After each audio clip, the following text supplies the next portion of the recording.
Nabi mengatakan menjelang keluarnya Dajjal itu ada tahun-tahun penuh tipu daya. Jadi tahun-tahun di mana penipuan itu banyak sekali, ya.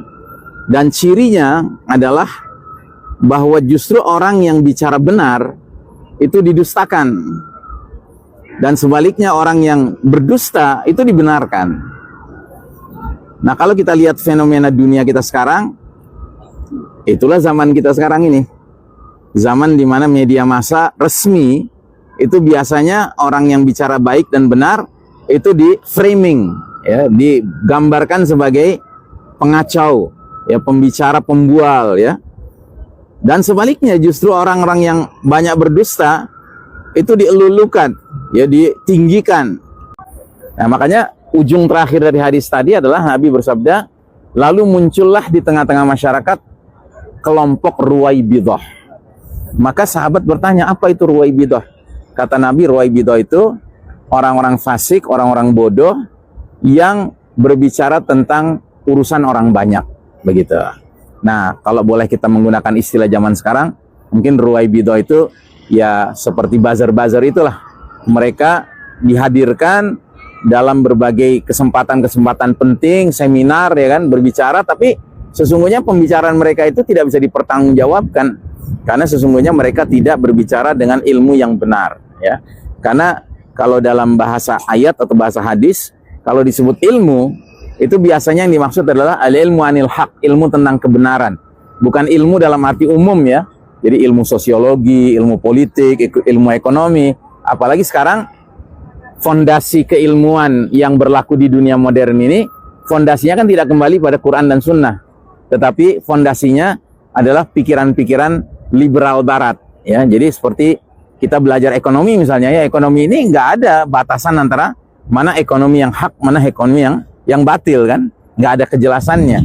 Lain halnya kalau kita sudah belajar agama, lalu semua fondasi-fondasi agama itu menjadi landasan untuk berkembangnya ilmu. Dan kalau kita lihat sejarah Islam di masa dulu ketika Andalusia itu maju, ya, itu banyak ulama-ulama yang menguasai berbagai ilmu, ilmu falak, ya, ilmu kedokteran, ya, ilmu macam-macam. Tapi jangan salah, mereka sebelum menjadi ahli-ahli dalam berbagai ilmu-ilmu yang aneka ragam itu, fondasi mereka sudah selesai. Fondasi penguasaan Al-Quran mereka, fondasi penguasaan ilmu hadis mereka sudah selesai, sehingga apa yang mereka kembangkan itu sudah berlandaskan, ya, pertanggungjawaban kepada Allah dan Rasul yang jelas, begitu.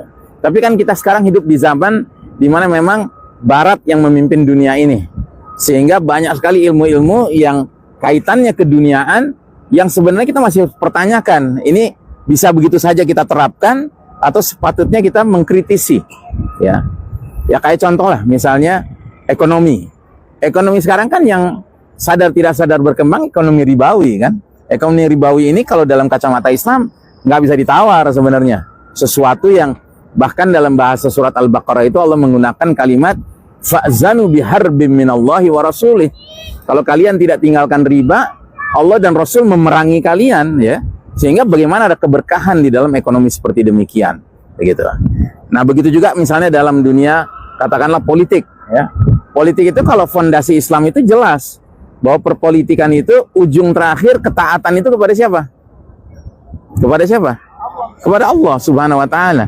Makanya struktur ketaatan dalam perpolitikan Islam itu jelas sekali. Allah number one, number two siapa? Rasulullah SAW, number three siapa? Orang-orang beriman, ya. Jadi silakan Bapak dan Ibu catat surat Al-Maidah ayat 55. Innama waliyukumullahu wa rasuluhu walladzina amanu. Ya, sesungguhnya pemimpin-pemimpin kalian adalah Allah, Rasulnya, dan orang-orang beriman. Tapi bukan orang beriman sembarangan. Alladzina amanu, alladzina yuqimunas salata wa yu'tunaz zakata wa hum raki'un. Yaitu orang-orang beriman yang menegakkan salat, yang menunaikan zakat, dan mereka tunduk pada peraturan atau hukum Allah Subhanahu wa taala. Ya, nah ini yang namanya prioritas atau urutan ketaatan di dalam ajaran Islam. Tapi kan kalau dalam perpolitikan dunia sekarang, pokoknya siapapun yang jadi pemimpin udah harus ditaati sepenuhnya. terlepas dia ujung akhirnya taat pada siapa. Sedangkan kalau dalam Islam, ketaatan kita kepada pemimpin, karena kita yakin pemimpin ini taat pada Allah dan Rasulnya, ya, yang karena itulah kita mentaatinya. Tapi kalau dia tidak taat pada Allah dan Rasulnya, lalu apa landasan kita untuk mentaati dia? Ya, padahal teken kontrak kita hidup mati kita di dunia ini dengan Allah Ta'ala. Inna sholati wa nusuki wa mahyaya wa mamati lillahi rabbil alamin. Nah, jadi Bapak dan Ibu rahimakumullah, mungkin untuk kesempatan yang alhamdulillah bisa sampai ujung kita bicara ini, nggak diusir lagi, ya. Saya cukupkan sampai sekian dulu. Mudah-mudahan yang sedikit ini bisa menjadi pembangkit semangat kita.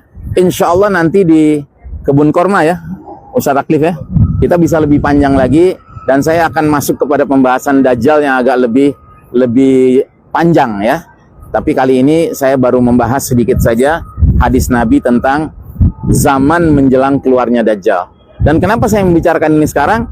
Karena tidak bermaksud menakut-nakuti, tapi kalau melihat gejala-gejalanya, sepertinya jadwal keluarnya Dajjal is already around the corner, udah di pengkolan jalan istilahnya, ya. Karena tanda demi tandanya sudah semakin jelas. Dan ini tidak perlu membuat kita khawatir, tidak. Kenapa?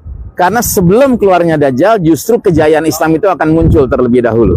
Jadi kejayaan Islam muncul, dan saking sebelnya Dajjal ini dengan kejayaan Islam, akhirnya dia keluar karena ingin berusaha meredam kembali. Tapi Allah sudah takdirkan kejayaan Islam muncul, ya. Jadi di satu sisi dan di lain sisi kita menyadari Dajjal sudah dekat jadwal keluarnya, harus hati-hati, harus waspada. Tapi di lain sisi ini justru menandakan bahwa dunia ini sudah berada pada turning point, titik balik, ya, untuk kemudian kita akan menyaksikan insya Allah dalam waktu dekat kejayaan Islam itu tegak kembali.